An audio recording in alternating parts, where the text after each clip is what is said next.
वक्फ संशोधन कानून के खिलाफ तमाम याचिकाओं पर आज सुप्रीम कोर्ट में सुनवाई हो रही है। सीजेआई की अध्यक्षता में 3 सदस्यीय बेंच इस मामले की सुनवाई कर रही है।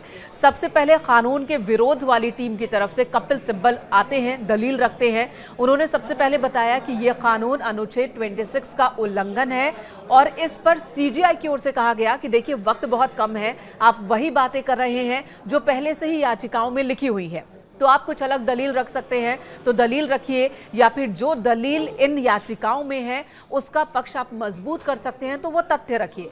जिसके बाद कपिल सिब्बल ने एक और बात कही अदालत के सामने कि मुस्लिम समाज में उत्तराधिकार का जो मसला आता है किसी शख्स की मृत्यु के बाद आता है और ऐसे में उत्तराधिकार तय करने के जो अधिकार है मुस्लिम समाज के, उसमें हस्तक्षेप है वक्फ संशोधन कानून और इस तरह से ये कानून असंवैधानिक है। ये मुस्लिम समाज के अधिकारों का हनन करने वाला कानून है और इसे रद्द कर दिया जाना चाहिए, इसे खत्म कर दिया जाना चाहिए। फिलहाल अदालत के अंदर दलीलों का दौर शुरू हुआ है। अदालत ने यह भी कहा कि सभी याचिकाओं पर सुनवाई करना मुमकिन नहीं है। शुरू में 2 मुख्य पहलुओं पर ही चर्चा होगी और उन्हीं पर अदालत का ध्यान रहेगा। 2 बिंदुओं पर चर्चा होगी। सबसे पहले अदालत में सुनवाई हो रही है और दोनों ही पक्षों को मौका दिया जाएगा अपनी अपनी दलील रखने के लिए। सबसे पहले कपिल सिब्बल ने वक्फ बिल के विरोध में, यानी कि वक्फ बिल का विरोध करने वाली याचिकाओं के पक्ष में दलील रखनी शुरू की, जिस पर सीजेआई ने कहा कि आप जल्दी जल्दी अपनी बात रखिए क्योंकि वक्त बहुत कम है और याचिकाएं बहुत ज्यादा हैं। देखिए, अभी इस बारे में मेरे कहना बहुत जल्दबाजी होगा।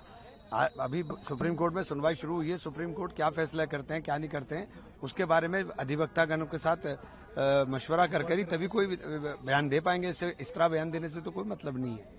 लेकिन सुप्रीम कोर्ट में सुनवाई शुरू हो गई, होपफुल हैं आप? निश्चित रूप से सुप्रीम कोर्ट से तो होपफुल होंगे ही। सुप्रीम कोर्ट से क्यों नहीं हमें न्याय की उम्मीद होगी? क्या मुख्य बिंदु है सर जो आप लोग उठा रहे हैं? देखिए, हमने कहा कि ओवरलैपिंग की गई है, संविधान की कई धाराओं के ऊपर ओवरलैपिंग की गई है।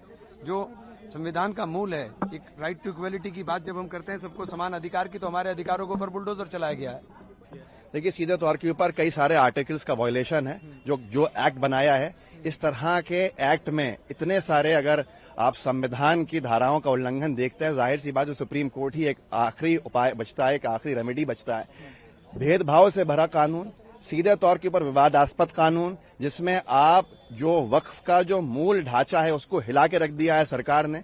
ऐसे में संविधान के जिन धाराओं का वायलेशन है उनके बेस के ऊपर हम सुप्रीम कोर्ट के दरवाजे पे गए हैं। पूरी उम्मीद है कि सुप्रीम कोर्ट न्याय देगा। वक्फ बाय यूजर को खत्म करना, ओरल जो हमारा जो रेमेडी था उसको खत्म करना, राइट को खत्म करना, ये सीधे तौर के ऊपर कॉन्स्टिट्यूशन का वायलेशन है। गैर मुस्लिम सदस्यों को बोर्ड में लेना किस बुनियाद पर लिया जा रहा है? क्या इस देश में मुसलमान कम पड़ गए हैं? जबकि हर धार्मिक ट्रस्ट में ये नियम है, ये कानून है और ये संविधान कहता है कि जिस धर्म का जो भी संगठन है उसमें उसी धर्म के लोग रहेंगे ताकि वो अच्छे से चला सकते हैं। ये गवर्न करता है कॉन्स्टिट्यूशन, उसको आपने हिला के रख दिया। कॉन्स्टिट्यूशन का फिर वायलेशन है।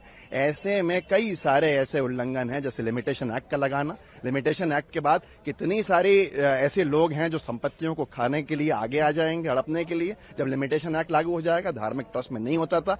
ऐसे सीधे तौर के ऊपर वक्फ को कमजोर करने के लिए बनाया गया कानून, जिसको कहा जा रहा है मजबूती देंगे। इसके लिए हम सुप्रीम कोर्ट आए, उम्मीद है स्टे मिलेगा और आगे ये फाइनल ऑर्डर के ऊपर हटेगा भी। सर, एक सीधी बात करें